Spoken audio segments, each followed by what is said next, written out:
Hello and welcome to Castles and Legends, or welcome back. Today we are up in Scotland, in Edinburgh, well a couple of miles outside of the city centre at Craigmillar Castle. It's believed the medieval castle was completed by 1425 by the Preston family. And it's really quiet here today. One other car in the car park, so I'm hoping we're going to have the castle pretty much to ourselves, which will be good, so get some nice footage there. I can see it looks like there's a viewing platform up there. I'm not sure if you can see it just now, so I'm thinking we're going to get some really nice views here too.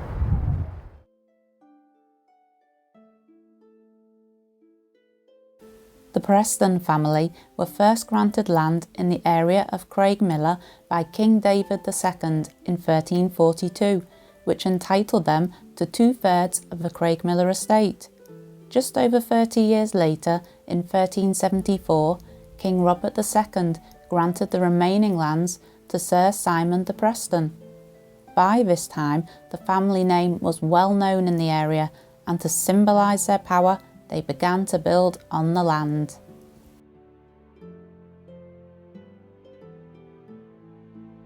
This first phase of construction, which is believed to have been completed by 1425, consisted of a 4-storey tower house, which forms the centrepiece of the castle. The structure was primarily designed and built for residential purposes rather than defence, but it was built on a rocky outcrop and had a few defensive qualities designed to deter marauders from entering. It had a traditional manor house configuration, with storage on the ground floor, a grand hall on the first floor, and plush bedrooms and accommodation on the upper floors. Constructed in an L shape, the entrance led onto a stairwell which provided access to all levels. The design of a tower itself could well have been inspired from David's tower at Edinburgh Castle, which was built earlier in the middle of the 14th century.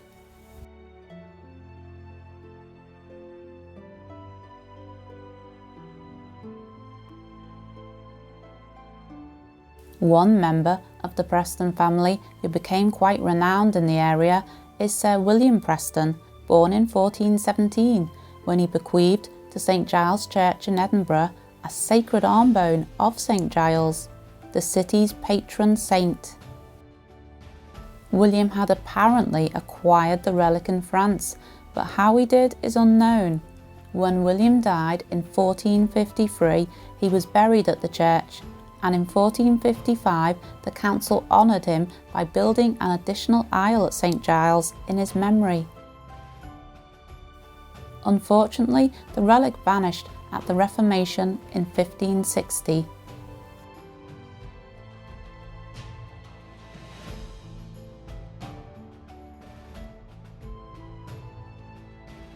Not all of the Preston family were quite so holy.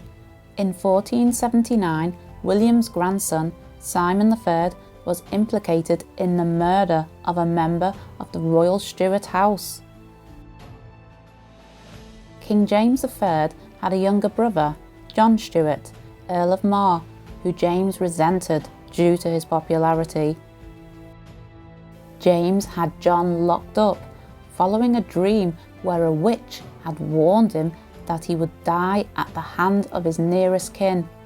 Simon was tasked with holding John and brought him to Craigmillar Castle. It is not known where in the castle he was held, but it would not have been in the basement prison due to his status. Some time later, Simon arranged for John to be transferred to a house in Canongate in Edinburgh. It was here that shortly after his arrival, he was found dead in the bath with his throat cut. King James III did not escape his premonition though, but it was his own son, James IV, who was implicated in his downfall.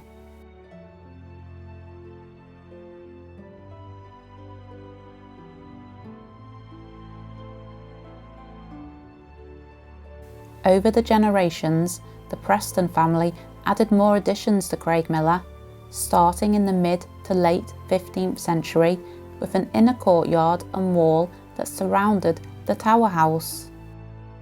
The walls were thick with battlements, machicolations and round towers that had gun holes and were placed at each corner of the courtyard.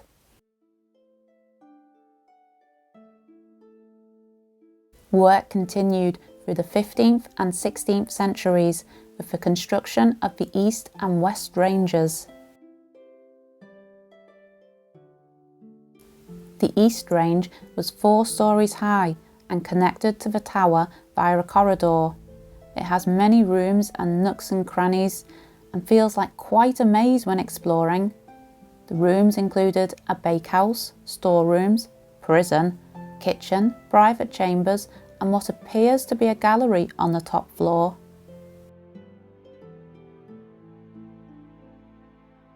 The West Range may have contained a great hall, but what we see today is mostly the creation of a later owner, John Gilmore, in the 1600s. The outer court and walls were then constructed, which were lower and thinner than the inner walls, but encompassed a larger area and housed a chapel built in around 1520, and a dovecote and gardens.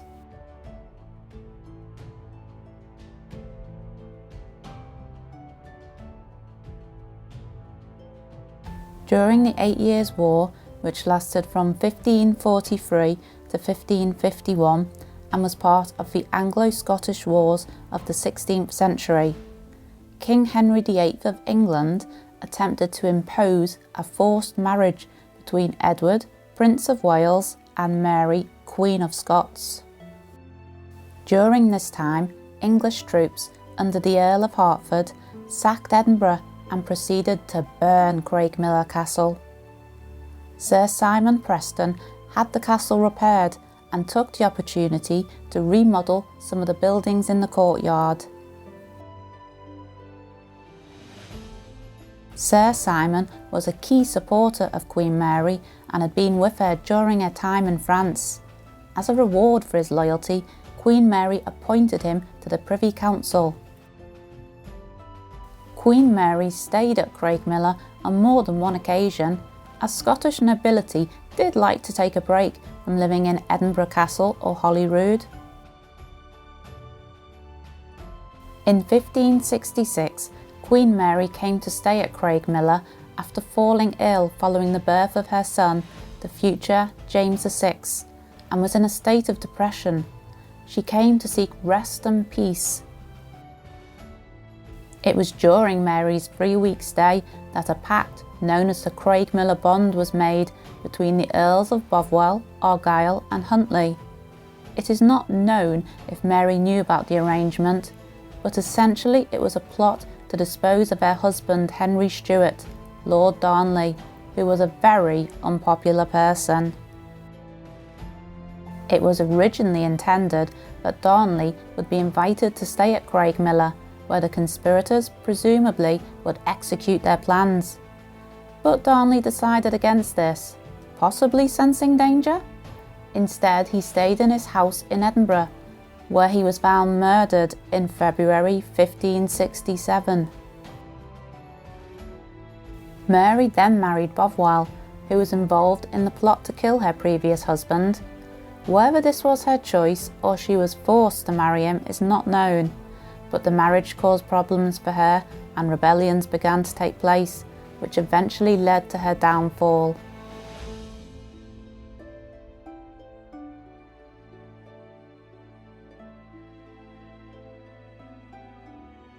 By the early part of the 17th century, the Preston family had begun to lose their prominence.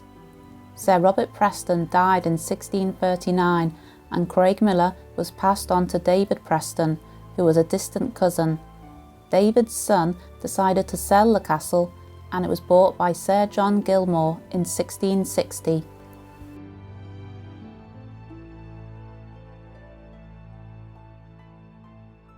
Gilmore was a royalist and very much in favour with King Charles II. When Charles was restored to the throne, he was subsequently rewarded for his loyalty and became Lord President of the Court of Session in 1661. With his new status, Gilmore went on to rebuild the West Range and outer courtyard of the castle and provide additional accommodation through the 1660s. However, by the mid-18th century, the descendants of Gilmore found the castle to be unsuitable and the family left. By 1775, it was reported as ruinous, and while there were plans drawn up to renovate the building for the use of Queen Victoria in the mid-19th century, nothing came of it.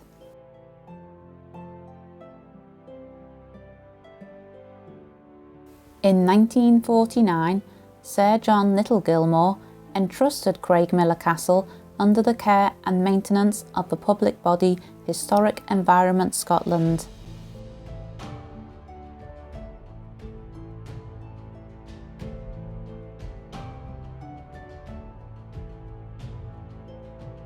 Although Craigmillar Castle is classed as ruinous, I believe it is one of the most intact castle ruins I have ever visited.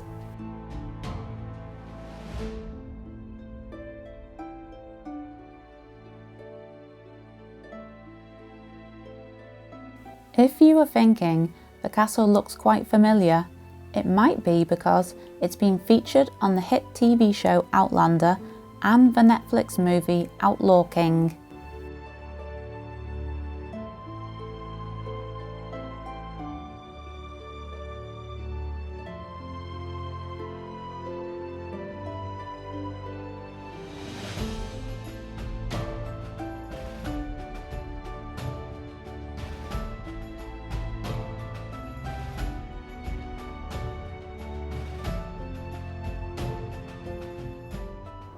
We have really enjoyed visiting Craigmillar Castle here today.